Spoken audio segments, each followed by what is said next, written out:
2026નો શંખનાદ 21 રાજ્યોના 472 એથ્લેટ્સ બરફ પર બતાવશે પોતાનું કૌશલ્ય.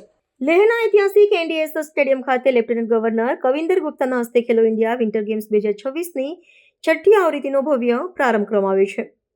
બરફની ચાદરથી ઢંકાયેલા લદ્દાખના આંગણે આયોજિત પ્રતિષ્ઠિત ખેલ મહોત્સવમાં દેશભરના વિવિધ રાજ્યો અને કેન્દ્રશાસિત પ્રદેશોના ખેલાડીઓ પોતાની કુશળતાનું પ્રદર્શન કરશે. ઉદ્ઘાટન સમારોહ દરમિયાન લદ્દાખની સમૃદ્ધ સાંસ્કૃતિક વિરાસતની ઝાંખી કરાવતા પ્રસ્તુત થયેલા લોકનૃત્યો અને સંગીતે ઉપસ્થિત મહેમાનો તેમજ રમતવીરોને મંત્રમુગ્ધ કર્યા હતા.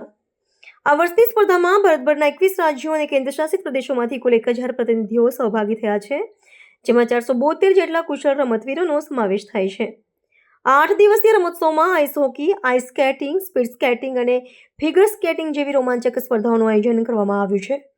લદ્દાખના શૂન્યથી નીચેના તાપમાનમાં ખેલાડીઓના જુસ્સાને બિરદાવતા લેફ્ટનન્ટ ગવર્નરે જણાવ્યું હતું કે આ પ્રકારના આયોજનથી સરહદી વિસ્તારોમાં રમતગમતના માળખાને વેગ મળશે અને સ્થાનિક યુવા પ્રતિભાઓને વૈશ્વિક મંચ પ્રાપ્ત થશે. ખેલો ઇન્ડિયા વિન્ટર ગેમ્સનો ઉદ્દેશ્ય ભારતમાં શિયાળુ રમતો પ્રત્યે લોકજાગૃતિ લાવવાનો અને 2026ના વર્ષમાં આંતરરાષ્ટ્રીય સ્તરે ભારતના રમતવીરોને તૈયાર કરવાનો છે. રમતગમત મંત્રાલય દ્વારા લેહમાં અત્યાધુનિક સુવિધાઓ પૂરી પાડવામાં આવી છે, જે હિમાલયના પ્રદેશમાં રમતગમત પ્રવાસનને પણ પ્રોત્સાહન આપશે.